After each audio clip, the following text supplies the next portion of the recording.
Thank you, and welcome to the Eighth Note Session. I'm Mike Shimeo. And I'm Bevan Mullen.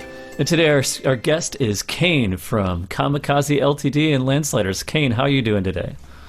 You know what? I don't know if I could be doing any better. I'm really enjoying today. That's great to hear. Now, you have some music coming up for the Landsliders. You have an album called Shake the Underground. Could you tell us a little bit about the Landsliders and that particular release? Sure. The Landsliders is this release is going to be the first album for it. It's actually my first solo project, even though I did have some musicians come in and play some parts. I had Jim Wynn come in, he played the bass, and Jack Fink played some of the drums and drum kit, and Jeremy Allen played some of the drum kit and stuff. But basically everything else I played. I did all the percussion, all the guitars, all the keyboards, MIDI keyboards, piano stuff. I did all tambourine, which is harder than you think.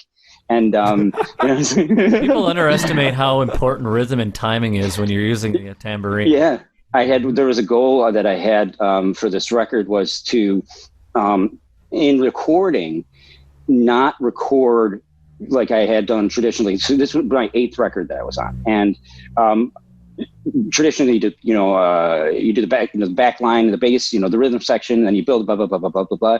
I built from the vocals and the acoustic guitar and the tambourine out from that.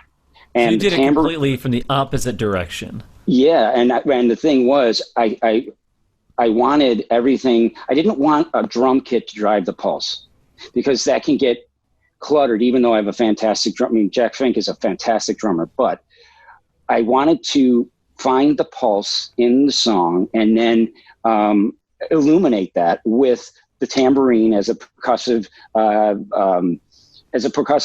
instrument for punctuation. So that the vocals and the acoustic guitar driving through, I really felt like I could get a pulse through that. And my goal was to not use a full drum kit until the second side of the record, the end of the song, the end of the record, basically. Ooh. And so we only use a snare drum. We don't use a hi-hat at all in the whole record. We use a snare drum on the first side in one song, but that's just like a shuffle and a that type of thing. That's the only drum you hear there. And then on the second side, their full drum kit will come in. And I wanted to force myself to be creative that way, and it kind of worked. But so the record is printing in vinyl right now, and it will be ready in like 8 weeks, probably 6 weeks now. So when that's ready in 6 weeks, that is when I will put up the record in all the streaming sites. I'll put it up on Bandcamp for whatever you can pay. You can get it for free, download it for free if you want to. If you have some money you want to throw it to it, that's great too. I'm fortunate enough not to have to live on music now. I did that when I was younger, and I just can't sleep on floors anymore. And there's yeah, it's after a while, your spine just starts to remind you that it's not the best. Yeah, my lumbago or whatever. Yeah. That's right. Oh, my sciatica. But so basically when it's ready, and there will also be a video component to one of the songs. I think Brother Cain, I don't know yet, but I have a friend of mine, Ben Lieber, who's a wonderful artist. He's actually in the local band. He's the drummer for a local band called Head North. I don't know if you've heard of them, yep. But they're really, really great. And I'm not saying that just because it's my godson and nephew, who's the lead singer and writer and lead guitarist for it. But yeah, so it'll be ready then. And I do not expect to sell. I'm only printing up 30 vinyl. So it's a really limited, exclusive run. Yeah, and they're lathe cut, so they're not pressed. So I'm doing 30 of those, and again, I just want to share it with some people, and if other people get it, that's great, But if not, I enjoy it, and that ultimately is what it's for. So that's what the Landsliders did. But Kamikaze Ltd. Is going to do another record too, and I'm very excited about that because. We need to. We've got too much material for that. So I'm in a creative space right now, which is good. Which is really wonderful, and just a little bit of background information on who Cain is, the man talking to you, talking about his music. We usually we don't ask people to come on here just to give commercials for their work, and indeed, I found this release to be incredibly compelling. The orchestration is very lush. The songwriting is evocative and earnest. It is highly worth a listen. It is very enjoyable and very rich. Listening to it, and we talked a little bit about this in our pre-recording conversation, you've worn a lot of different creative hats throughout your life. You've been in theater, musical theater, stand-up comedy. You've done the music, the recording, engineering, and any other different roles or occupations or positions a man can hold in this life. What I noticed about this particular recording is that the sort of frenetic urgency that perhaps has sort of rocketed you to where you're at now, it seems to have sort of taken a step back. And this seems to be a release of assessment and contemplation and sort of finding joy in what has already happened. Or acceptance, maybe. Forgiveness and gratitude. I came to this realization. I came to many realizations during this record. This record ostensibly was a record called Brothers War, and it was going to be a treatment of my relationship with my twin brother and how destructive it was, set to the backdrop of the Civil War. And what happened is I didn't know how the war ended because it wasn't done. And I ended up realizing that what would end it is a treaty. And in a treaty, there's basically two things. One is people agree not to fight anymore. And then the second thing is they agree where the boundaries are. So those two things can stop a war, right? And they did between myself and my brother. And as I was recording this record, I have the title track for Brothers War already recorded. I have many songs recorded that did not make this record. But what it ended up being was a reflection of how I got to a place of not comfort necessarily, but I'm the best version of myself that I've ever been.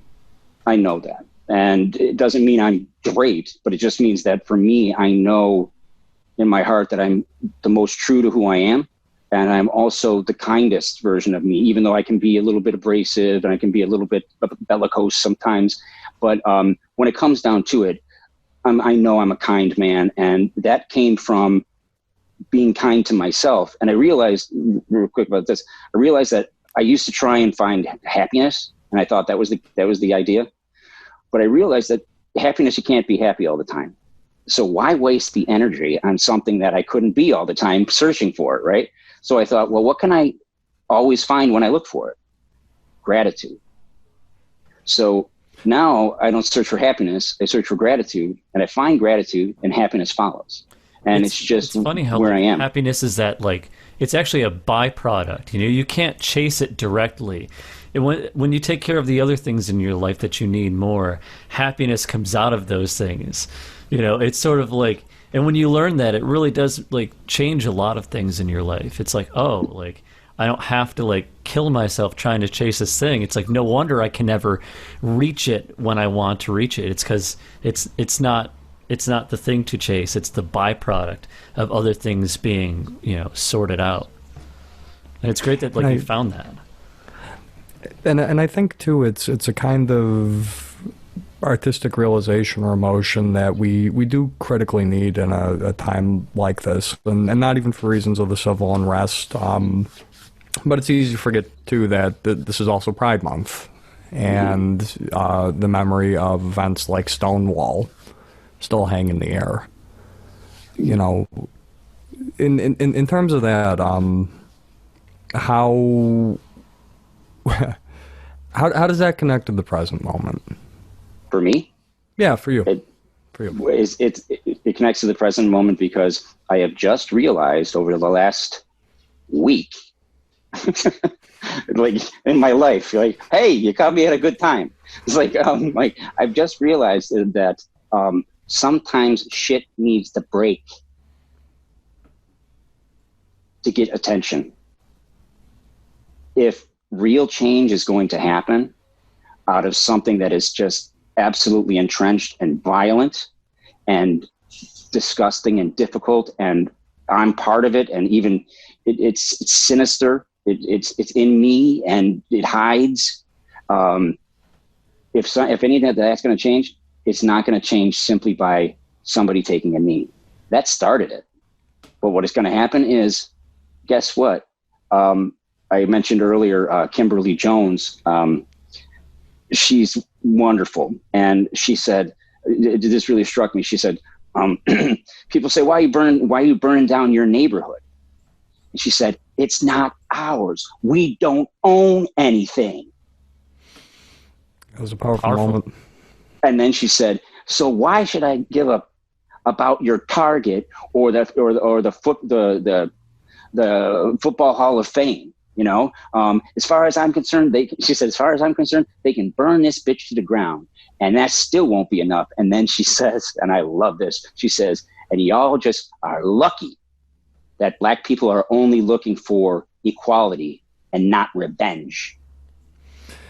And true. And I think, you know, I mean, I don't know if you guys are aware of what's happening in Seattle right now.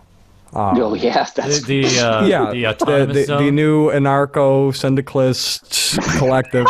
I'm not going to comment on that too much, because that's a different. I mean, Jesus, what is there to say?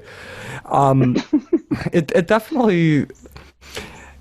For me as an artist, you know, and I'm sure you feel this too, but there's always the sort of push and pull with how much are we to sort of push the needle towards kind of go, change, and how much are we supposed to sort of hang back and kind of soothe and reassure and remind people? Because again, with this Landsliders release, it does feel like a moment of like in like a smog-filled city, you know? That's how it felt to me. Yeah, and is that where you're at, generally speaking? Are you feeling the gears of war or the industry sort of tearing up at this point? Well, it's interesting that you mentioned this, because I started playing music and writing songs because I heard Woody Guthrie, and I thought he really spoke to me. And then I was a big U2 fan, but I heard Woody Guthrie and Public Enemy. And I was like, these guys know what's up. And one of the things Woody Guthrie said about folk music is, I hope I get this right, he said folk music is to comfort the afflicted and afflict the comfortable. That's what folk music does. So there are both sides of this. Like you say, that there is a place for the time to take a breath, because if I'm always 160 miles an hour chewing through walls and trying to make a difference in my world and the world around me, that's exhausting, and I can't keep that up. There must be times where I reflect, and meditation really has helped me do that. I began meditating maybe 5 or 6 years ago, and hyperbole or whatever, but it definitely changed my life. It gave me a place that I can go to and take that breath and center myself and be present. And working through a lot of things, now what was difficult at the beginning was I was present with somebody I didn't like. But now I'm present with somebody I respect. And world of difference. It's the difference of what type of tears come out, and they do. But I remember when I was first starting, the shame and whatnot coming, like meditating, and tears coming out as I'm meditating. But now, of course, the world is crazy, but I'm just grateful for so many things, and it's nice. But the idea about the riots and how they sprung, and his pride and Stonewall and whatnot, and things need to break. we can't change the world with hugs. You know, a hug is not going to do it right now. There needs to be some really hard and pointed discussions and reflections upon ourselves that find our own guilt and culpability. But I'm at a place right now, thankfully, that shame won't kill me. I'm strong enough now to deal with that. And I don't know if many people in this country are, but, you know, I'm grateful for being in that place. But, but sometimes shit's got to break. And I think so too. Broken be removed, otherwise altered in structure in order to continue functioning. Now, you know, and again, these are even with three people who are of the same mindset and are coming from fairly similar places. It's still there's an air of uncomfortableness to talking about this stuff, and I am very grateful, of course, to our listeners for putting up with it, for entertaining the notion, and just hearing other people out. Looping back to your own story and your own journey as an artist. You said in our pre-recording conversation that a lot of your life has been figuring out who you are, and not just in terms of labels like you know, sexuality or gender identity, but in more rooted, deeper ways. Talk a little bit about that. Well, it's interesting you say who I am. There's a line in a song. Actually, it's called "The Treaty Suite." But there's a line in a song called "Love Can Heal a Heartache." It says, "What do you bring to everything?" And for me, that is, who am I completely? And wherever I go, that is, right? That's who I am. And try to find that as an identity, like that person, that being, that soul, whatever you want to call it. I've only come to really realize that over this last year, the journey for this record has been such a wonderful growing experience for me.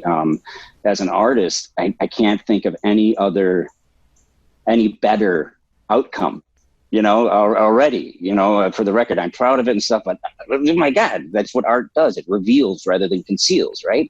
And, but in any event, so I'm an identical twin. And I was saying earlier, you know, one of the mind trips that it did for me anyway, how I'm built, how my brother's built and whatnot, how we're thinkers and whatnot. I can remember being 6 or 7 years old and talking to my aunt, and she was talking to me, and the thought went through my mind, she doesn't know who I am. And then what followed is, she doesn't even care. So that right, because she wasn't making the investment to actually get to know you as an individual. Or I'm going to ask which one. Sorry, I don't want to do this. It's embarrassing, but I cannot tell you guys apart. You are, you know, that type of thing. Never got it. The suggestion is that you by yourself, you don't exist. You only exist in relation to someone else who also doesn't exist except in relation to you. It's very much that Hegelian sort of dialectic, you know the one, yeah. Sure. Or it could be Heisenberg. Like you can tell how fast one's running, but you can't tell where it is. You know, it's like I'm sorry. We're gonna have to pull that back. We're gonna have to cut out the philosophy. Apologies. No, you gotta leave that. Wait, Devin. Did you say we have to cut out the philosophy? I feel we like got. We're not being fair in this. We're not being fair. That's funny, but you are like one of the more eloquent and esoteric ones in this group. You know, and you're telling us to dial it back. That concerns me when you're going, okay, guys, we're getting a little lofty here. But so the thing is, so at a very young age, I realized, or I came to believe, that I only existed as half of a whole, and that what I did reflected on him, what he did reflected on me. You know, I remember looking at him like, Jesus, do I walk like that? Oh my God, do I, you know, it just cringing, right? And we were absolutely brutal to one another, just brutal.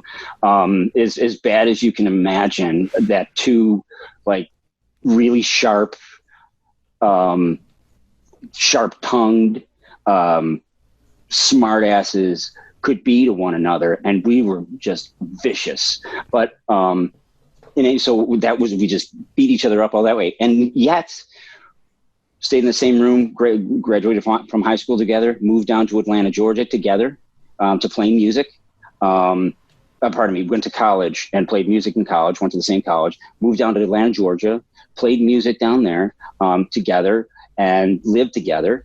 And then moved to Athens, lived together in Athens, and we were together creating and hating one another and hating ourselves and not knowing, you know, trying to reconcile who I am by the push and the pull. And sometimes I'd feel like the authentic part of me would be something that's also authentic with him, but I couldn't do that because that's his milieu, right? You know, he's the jean jacket guy with the U2 spray, you know, what is it, like at the Canal Fest, you get it, you know, airbrushed on the back with a unicorn that says, you know, Marie and Steve, you know, sure. Whatever.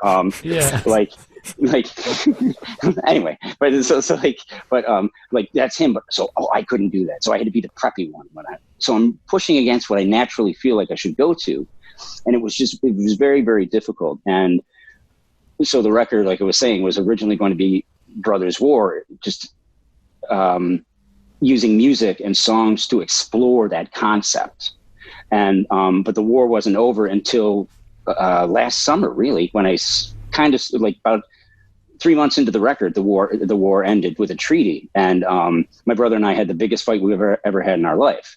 And after a few days, you know, it was over. And now if you listen to the record that released Shake the Underground, the breath is, the war is over and I'm not fighting anymore.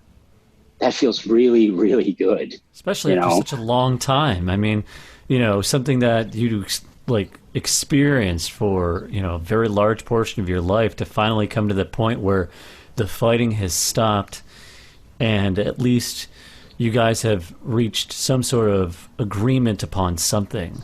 Mm-hmm. That had to be just such, you know, a load off your shoulders to finally be like, okay, for a moment I can pause and really breathe and sort of take it all in. Because when you're in the middle of all these things, you know, and you're there, all this information comes at you constantly, you know, you're kind of like processing it on the fly, and you don't really get a chance to really deeply process that information until you have a moment when everything stops. Then you could really sort of like, you finally have a moment where you've got everything in your hands, and you could really take a look at what's in your hands there and be like, okay, what do I really have here? And look at it as a whole. Yeah, you're so right. And you just said something that sent me tripping. You said, I can breathe. I can't breathe is the saying now, right? Yeah. And I am fortunate enough to have gone through, it wasn't murder. It's not on that level, but on an emotional scale and the damage that was done, it was pretty brutal. But to get to a point where I can get through it and I can breathe, that's not what is happening with so many Black men in particular in this nation at the hands of police, and not getting the opportunity to breathe. Like, it took me a long time, right? And I finally got the opportunity simply because I lived long enough and I worked hard at it and all these kind of stuff. That's taken away from these people. And I just thought it was really interesting about I can breathe versus I can't breathe. And it's hurtful. Yeah, and of course we're, you know, on this show we are not by any means attempting to equivocate experiences here. None of us who are speaking have lived an experience of people of color, and we will not pretend to or assert to. Mm-hmm. You know, I think this idea of, sort of finding your center, finding your grounding, though, finding your breath, and I'm not talking Feldenkrais here. It's sort of the problem of masculinity at the end of the day. I heard a great quote the other day that real masculinity is perfection effortlessly. And it takes discipline and work. And right now, a lot of our discourse, a lot of the ways that men feel pressured to present is powerful, bellicose, chest beating, all that. But that's obviously not the way, and I'd like to hear your thoughts on it. Someone who's engaged with that question, as I engage with it, as I'm sure Michael Shamil engages with it, as I'm sure every male guest we've had on the show wrestles with it. What have you learned? Well,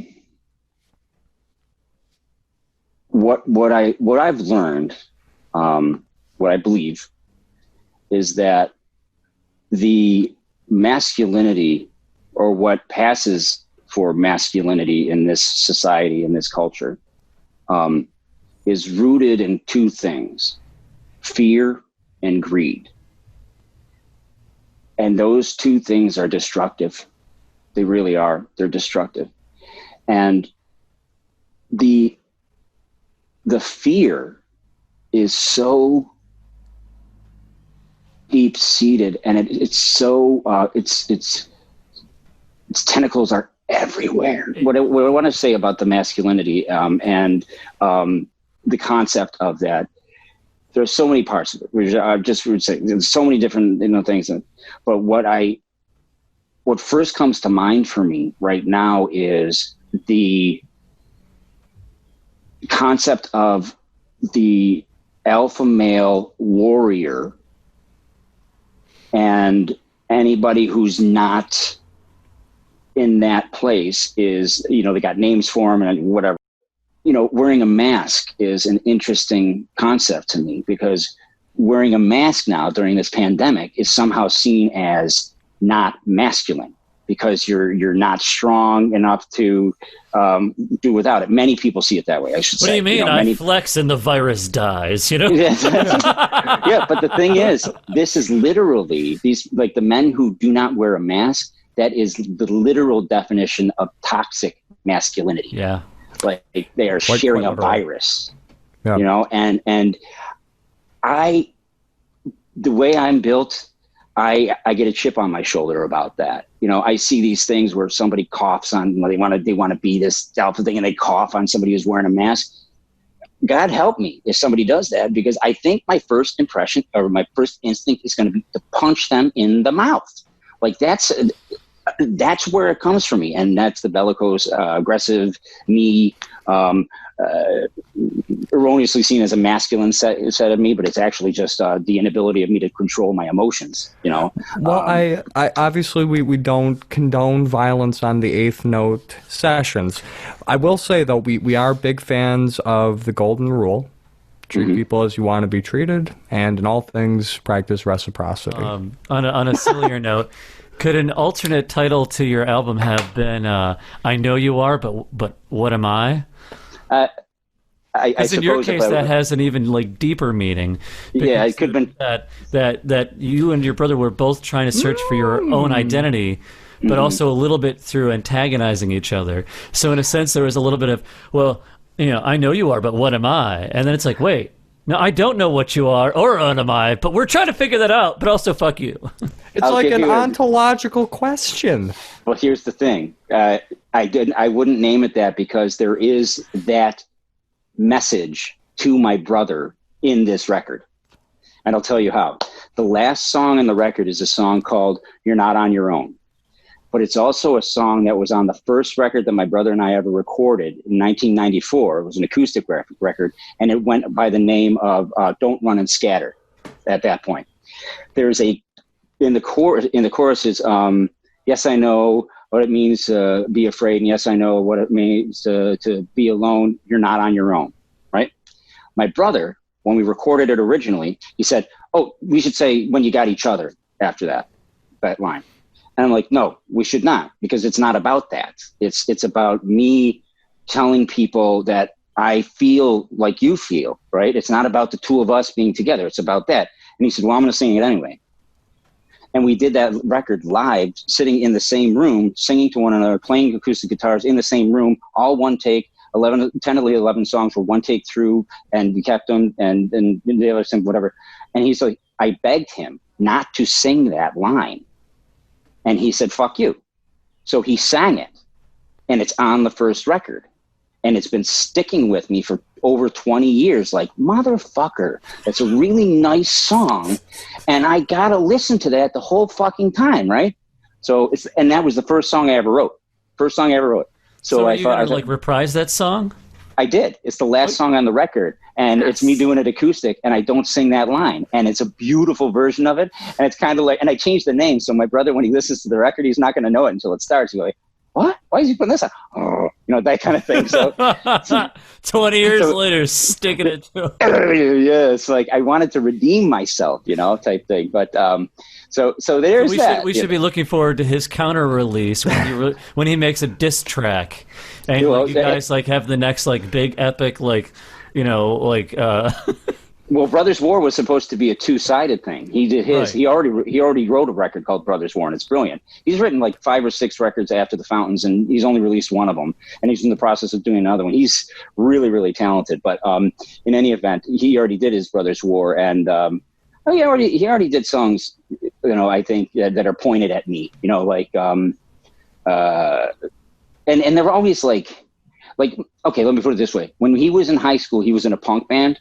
And they named their first album With Friends Like You, Who Needs Enemas, right? And they told me, punk. Yeah, and they told me it was about me. So that's the thing. So that's the thing. Yes. So that's the thing. You know what I mean? So like it's been that, it's still that way. We're brothers. That's what happens. If it's punk, it's prickly, right? It has to. Yeah, it is. I can't stand you, but I also can't stand to be without you. So I guess we're just going to ride this bus to hell together. Yeah, ride this bus to hell together. Oh, man. Yeah, well, already there.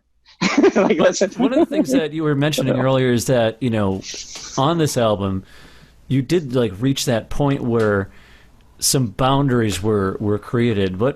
How did you get to that point where you guys could finally, after all these years, not only create those boundaries, but identify an avenue for doing that? Because that's not an easy process. That's not always as simple as like, I want this, here's the compromise. It's usually a lot more involved. How did that work out?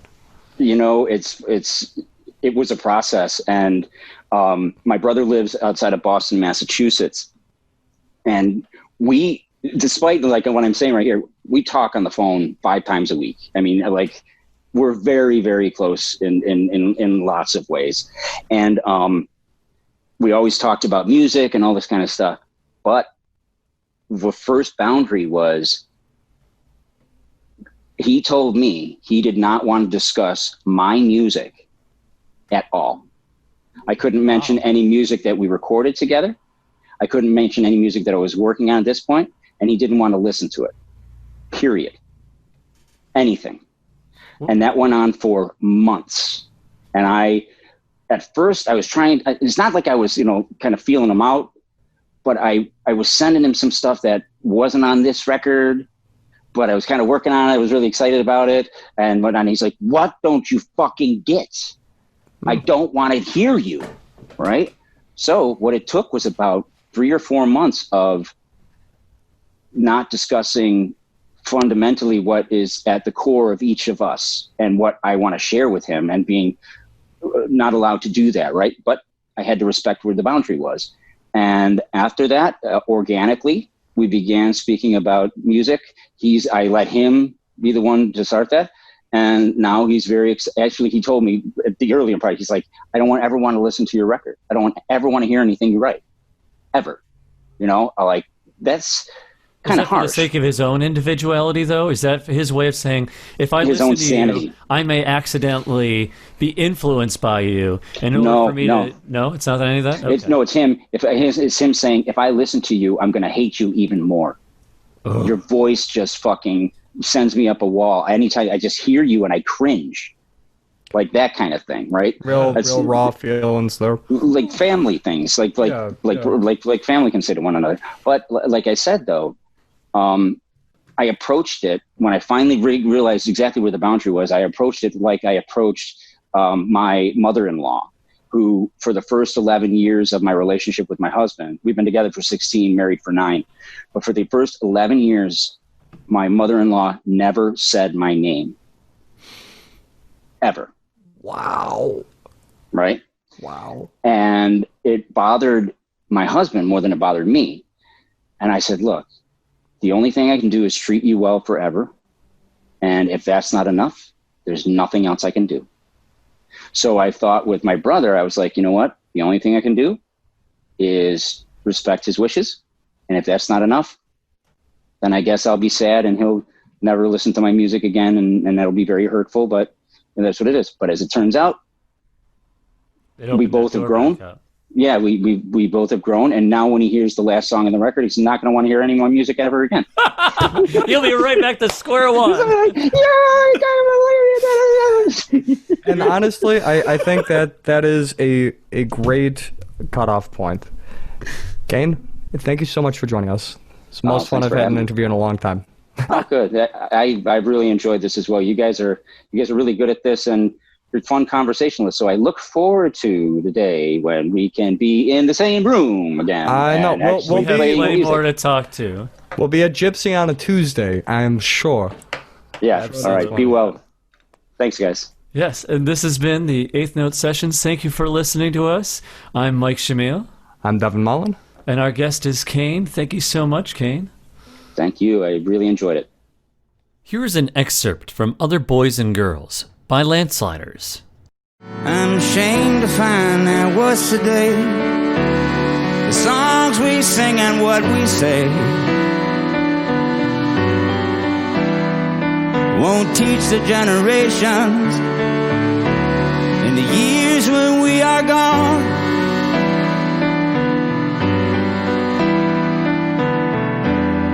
Well, maybe in this century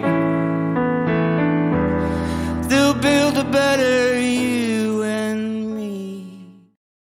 The Eighth Note Sessions are produced by Music is Art. Help keep our podcast going and other programs by donating today at musicasart.org. Thank you for listening.